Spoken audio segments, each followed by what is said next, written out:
If all the world's a stage, as Shakespeare put it, then we are all both audience and actors. We're watching the stories unfold while writing our own scripts.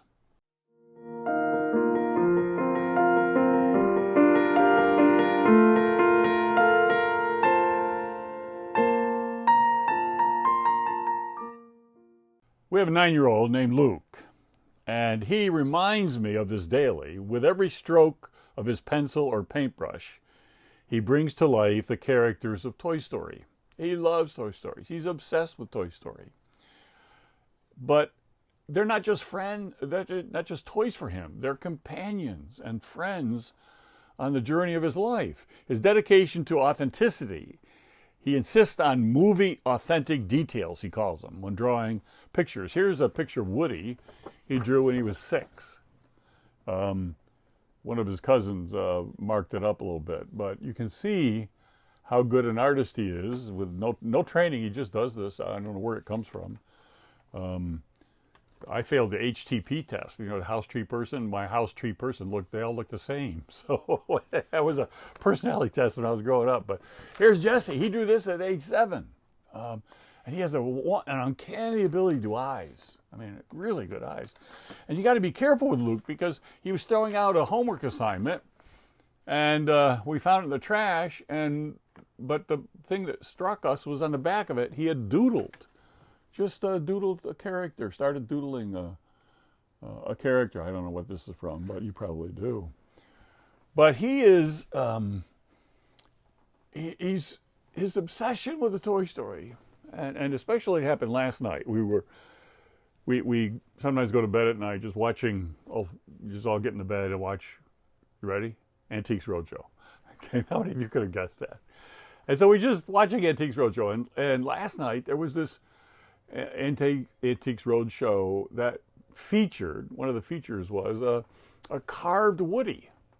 And he got so excited at this carved Woody, just loved this carved Woody and was so excited about it. And it got me thinking, and I saw his excitement for this carved Woody that somebody had done. It was about 4, maybe 3 feet high. Wait a minute, what story am I writing? If all the world's a stage and we're audience and actor, but what script am I writing for this stage? Am I caught in a Toy Story of accumulation and fleeting happiness, or am I embracing a joy story of eternal significance? Luke's passion for Toy Story, as I've learned, is not just about the characters. It's about the world they inhabit, a world where toys come alive when humans aren't looking, a world where friendship and loyalty define their existence. And his drawings, as I see them, and I'm just giving you a sample of old ones, you ought to see the new ones, speak to a deeper truth.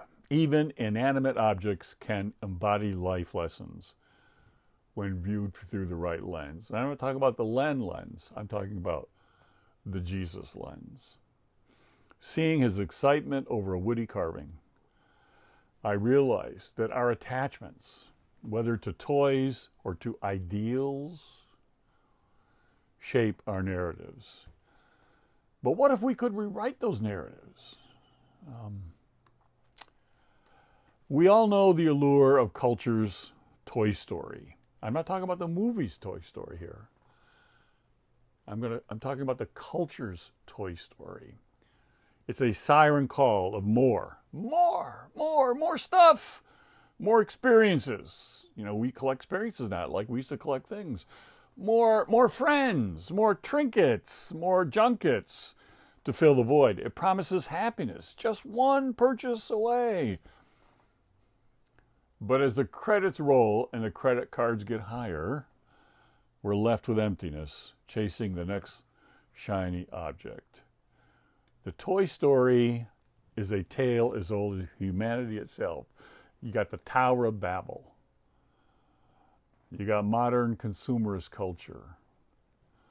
It's the story of wanting what we don't have forgetting that true joy isn't found in possessions, but in presence.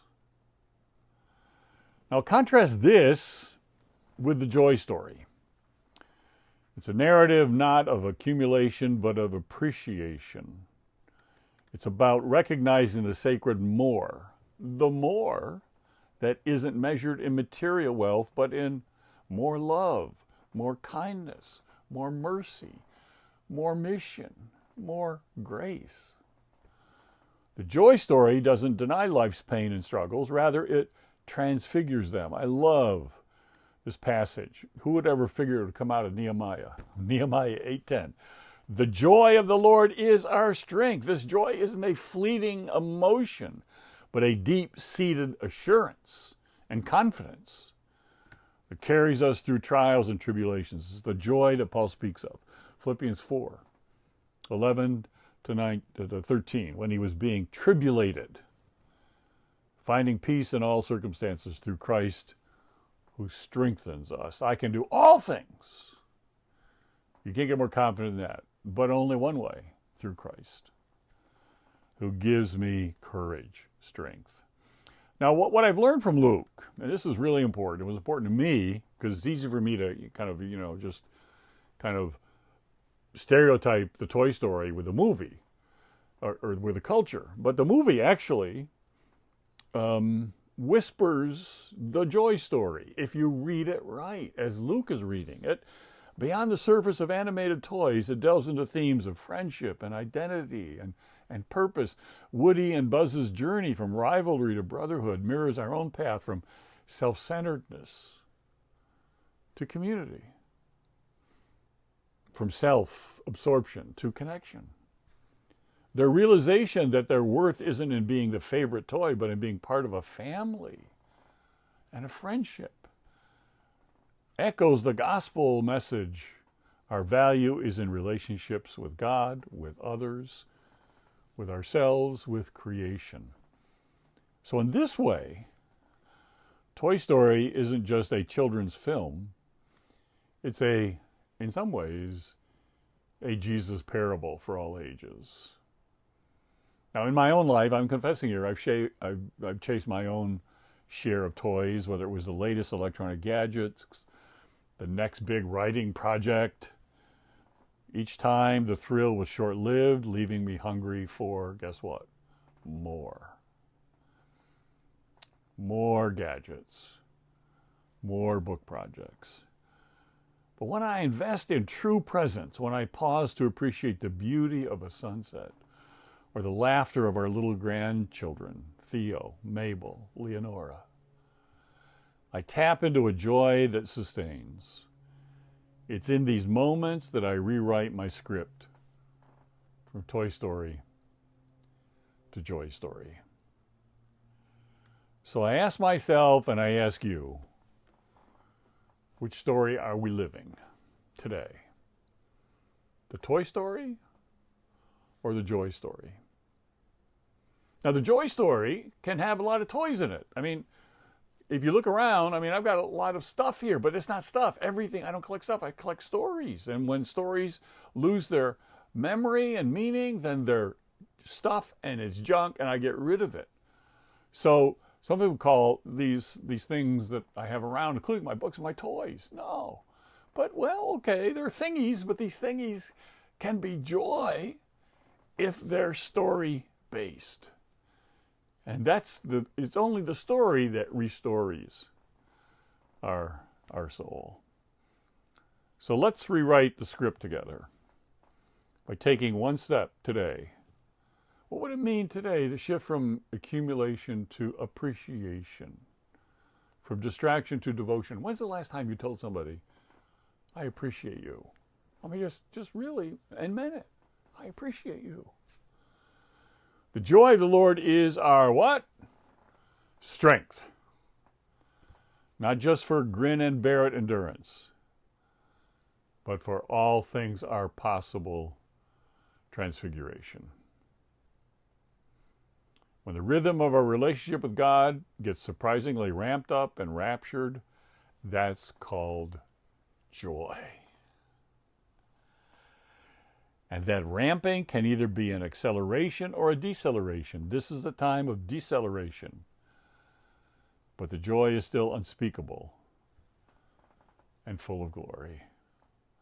So, choose you this day whom you will serve. Bob Dylan begins every one of his concerts. You got to serve somebody. What are you chasing? Who are you serving?